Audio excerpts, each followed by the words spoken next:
Okay, this is the second of the two tasks in the volcano assignment. And in your first task, you will have researched a volcano that has erupted in reasonably recent history and given lots of information about why it erupted and how it affected people in the area that lived around it. In this second task, you're actually going to go and build a model of your volcano. Now, the first thing you need to pay attention to is that you are not bringing your model into school and erupting it, that you will actually be recording this eruption on probably on a mobile phone or on some kind of a tablet device. And you will then be uploading that directly to this assignment. And you can see that I've asked you to do that here. Any photographs that you take of your volcano, whether it's whilst you are constructing it or once it's been built, should also be uploaded directly to the assignment before handing it in. Okay, and if you're not sure how to do that, you should speak to your teacher and ask them how to upload a video or a photograph directly to an assignment. And this should also then go alongside where you've completed in the Google Doc that actually exists for task one. Okay, so task two, there isn't a Google Doc, it's just attaching the videos, which is your evidence of completing the assignment. And only once you've completed both task one and this model building exercise should you actually hand in your assignment. Okay, let's have a little look at what you've been asked to do. So it's a volcano, a model of your volcano. It can be any size you want. Obviously, one top tip is that the bigger the volcano that you embark on trying to build, the more materials you're going to have and probably the more time it's going to take in preparation. So do give some thought to how large yours is.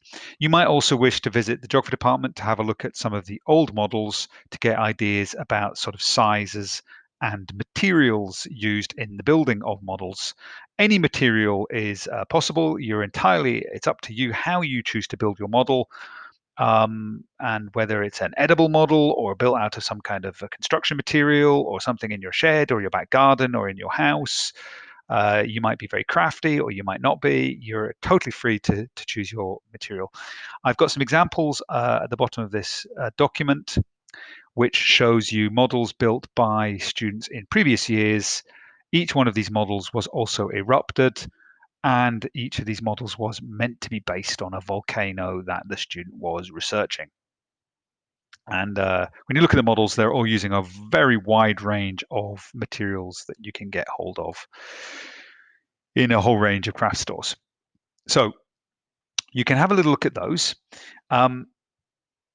Once you've decided on what you want to use to build your volcano and its size, you do not need to make your model an actual realistic image of the volcano that you are studying. You might choose to do so, but it doesn't have to be.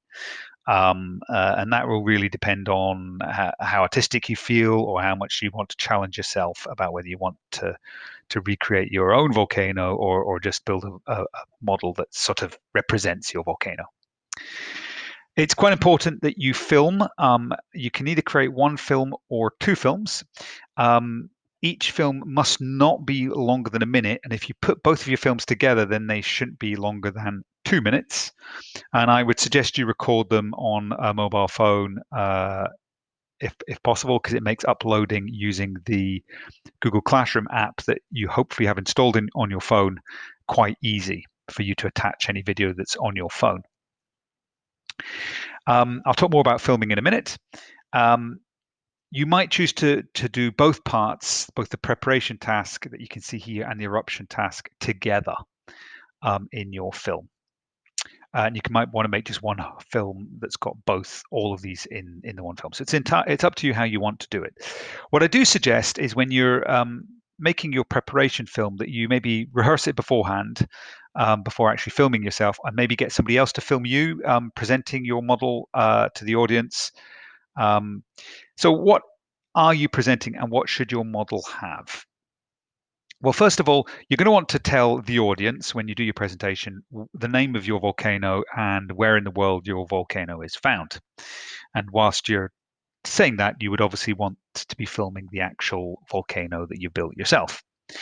You then want to describe the actual materials that you used to build the model, how you constructed it, maybe how long it took you, a range of different materials, not just the actual what the model's been built from, but any other materials you might have used to decorate your volcano. If you've added any specific details, additional extras, and then when you scroll down and look at some of the photographs below, you will see that lots of students do that.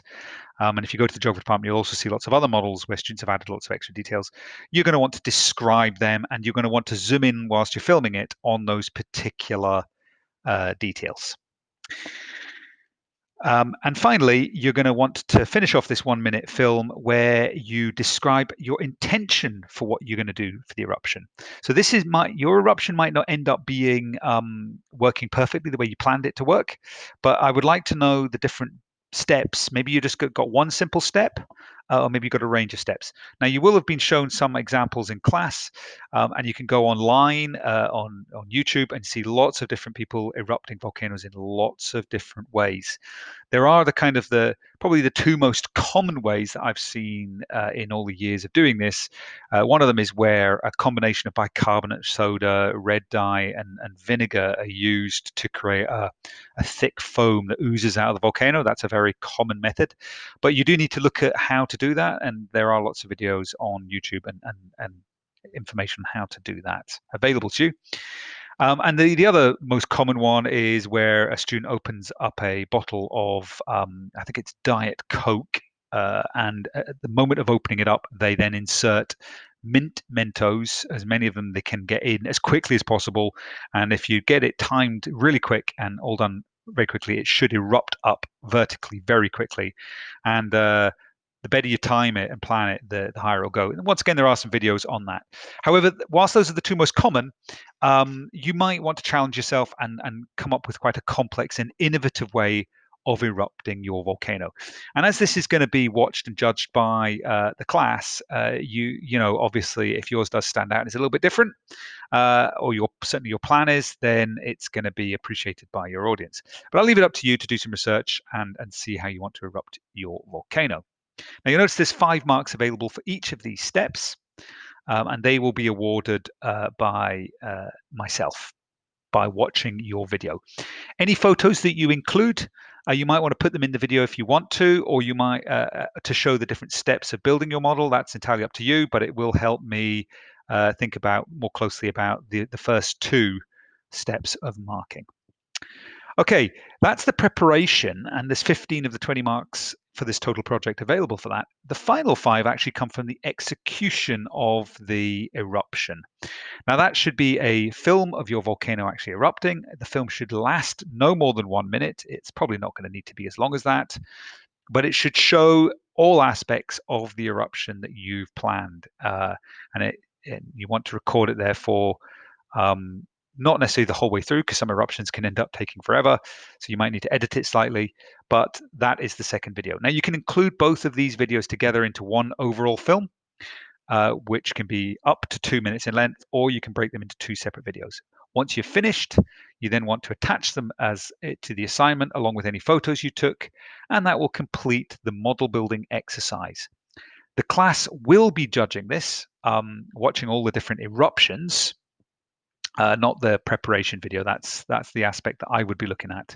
But we will all be judging the eruptions, and there will be some prizes for eruptions awarded when we get round to doing this final step. So good luck with this very creative and challenging task. And I look forward to seeing all of your models.